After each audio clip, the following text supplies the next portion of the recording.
Chapter 37. I have just received a letter from Madras informing me that my passage has been booked on a steamer that's sailing in a fortnight from Colombo in Sri Lanka. It means that in a few days I shall have to leave the ashram and Maharshi. It means that the ecstatic evenings at the Master's feet, which have transformed my whole being, showing vistas of a new and eternal life, have now to end. Then what? Will there be a return to the old life? The mind does not give any answer. Its silence is a trap. I know that it would be only too glad to resume its old habits of reasonings, doubts, and looking for bypaths. But times have changed. Its life is no more my life, because my consciousness is now able to function without mind's medium, and even in spite of it. It is not in the mind that I now concentrate my hope and trust. As I remember well Maharshi's words, the mind has its role in the development of men, but this role is limited and can lead only to a certain level. Beyond it, a new one begins. I see that the strongest weapon of the mind, curiosity and the passion for investigating transient things, does not find in me such a ready supporter as before. It now meets with criticism, born of a firm conviction that such a search leads nowhere, that it is just a vicious circle. This reflection suffices to re-establish peace. Oh yes, I know that nothing can push me back into the former bypaths, whether I remain in the ashram for the rest of my life or leave it to wander through the world. This awareness brings an incredible, overwhelming wave of joy, a stream of bliss beyond all words. It somewhat resembles the feeling of an all-embracing life which can never be extinguished. I had not noticed how and when I got rid of the thought of and belief in the existence of death. It was not through reasoning, but through immediate, direct experience. I only now seem to remember that in my subconsciousness there were definite and repeated attempts to imagine myself facing death, forsaking my personality, and observing what then remained of myself. These almost unconscious exercises have proved that when I discard the instinctive attachment to the form and conditions of earthly life, when I am fully aware that the thing which has my name and appearance in this conditioned world is only a dream, then still something remains, independent and self-sufficient. The readiness to leave everything at any moment is the gate which opens the way to the infinite. I had not noticed that in almost all circumstances, in happy as well as in painful happenings and experiences, in the background of my mind, there is now always the hidden feeling thought, all this has no real meaning.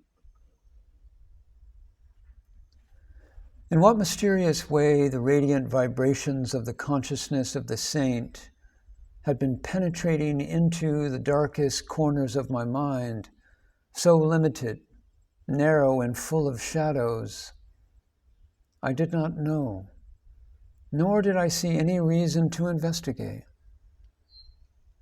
I understood well, not by the mind, but with all my heart, the joyous words of the great poet and mystic of India, Kabir, who to the questions of his pupils said, how do you know the mysteries of spiritual life? What can be known about the aim and destiny of human life? I answered in ecstatic rapture. Truth exists, whether we know it or not, just like the sun, which always shines, whether a blind man sees it or not. It is not important whether I know about the facts you ask, for He knows. He knows.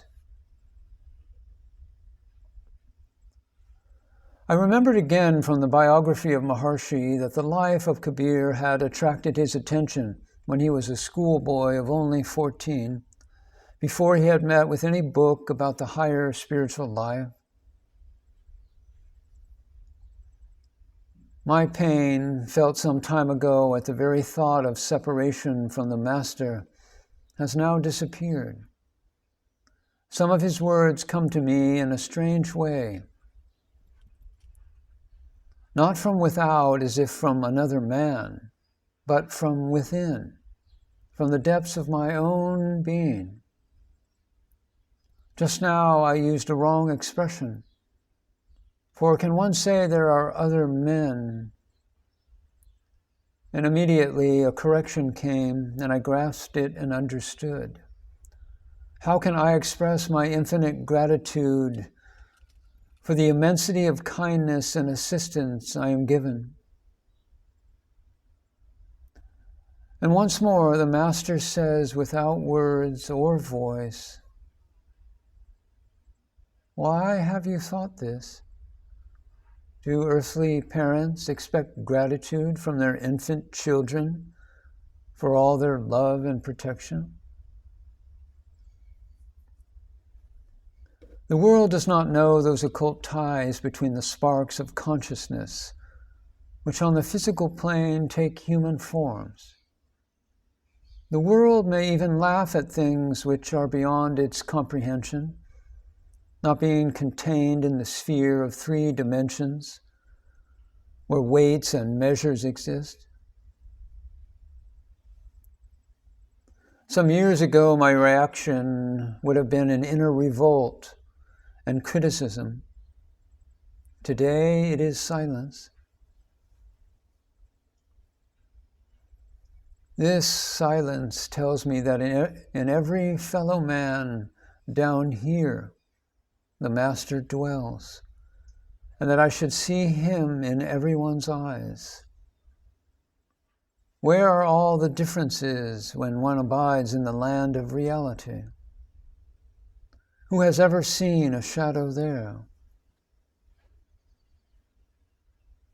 During the last few days, we were not allowed to meditate as usual for hours in the hall in the presence of Maharshi, for he was very weak after some new treatment. We could only enter through one door, salute the saint, and go out through another one. This was chiefly done by visitors who came for a brief period and by the Hindu inmates of the ashram. One afternoon, when only a young Brahmin, one of the 2 permanent attendants, was present, I also came in to see Maharshi, at least for a moment. I felt a strange urge to obtain his approval of all my efforts and of the modifications taking place in consciousness under his influence. Intuition told me that I could not possibly put my trust, this rarest jewel, into better hands. In our ordinary lives, how rare are people who can boast of having even one friend in the world worthy of their unconditioned, absolute confidence, which in practice means the possibility of uniting their consciousness with that of another. We generally like to show our best side to others. We try to hide our disharmonies, fearing that the person whose friendship we seek will turn away from us. We have to watch over our words and gestures, to avoid any possible discord. All this is neither natural nor sincere. Hypocrisy, although in a subtle form, hides its head behind such actions. But nothing of this kind can exist with Maharshi. We are certain that he knows and understands everything in us, that he never judges, and that his attitude towards us can never be changed in spite of all our signs of imperfection, so clearly seen by him. And that is just the secret of his magic influence, of his wonderful way of helping us most efficiently to rid ourselves of all our defects and weaknesses. But I also know that there are certain conditions which make this interchange possible. Not to adhere to them is a definite hindrance to our spiritual progress. Even the best camera cannot give a good picture unless the shutter opens properly. And if the shutter of our consciousness remains closed in the presence of the Master, how can we hope to receive the light radiated by him? In this, I see the explanation of the fact that out of thousands of people who visited the ashram of the sage of Arunachala, very few were able to take full advantage of his light. Just now, in his presence, I see it clearly, but I may forget it when I have to return to worldly life and plunge into far less propitious circumstances. I am therefore anxious to write down my impressions now. Often people are unable to get rid of old prejudices, theories, or accepted beliefs. And when they see Maharshi, they try to give him the name of yogi or saint or Mahatma, thus looking at him through their own inner colored glasses and labeling him by some well-known term to suit their own ideas, which are the outcome of their spiritual ignorance. Their reasoning runs more or less as follows. Yes, he is undoubtedly a saint, yet there have been greater ones in the world, such as Buddha and Christ, so we tell ourselves. They have certainly been quite different. We have their teachings, and nobody can deny their greatness. Others say, in the far-off Himalayas, there are yogis who are miracle workers. They have been living for hundreds of years and controlling the forces of nature. Are they not greater, or at least equal, to Maharshi?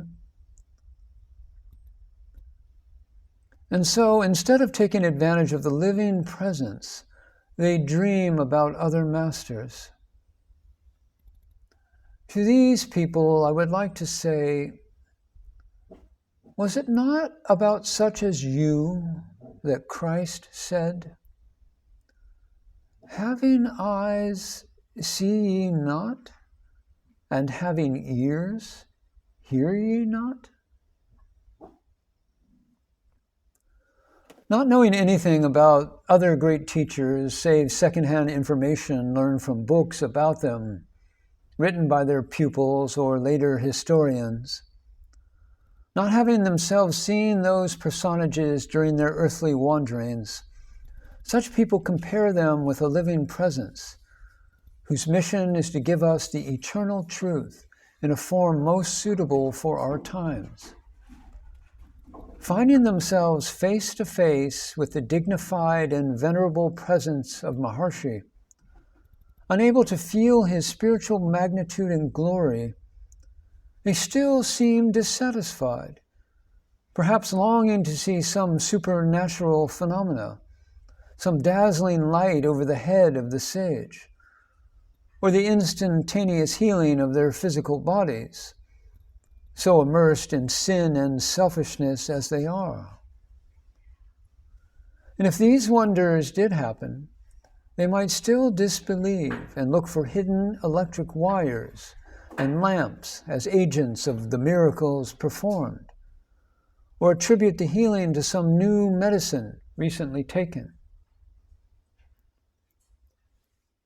If such people had lived 2,000 years ago and had seen the great teacher, Christ, whose authority they now quote, being led through the streets to an apparently ignominious and terrible death, they would have shouted brutally with the crowd when he was on the cross, "If thou be the Son of God, come down from the cross." It is about them that he said, "They seek a sign, and there shall be no sign given to them." Are not all miracles, when performed among materialistic men, utterly aimless?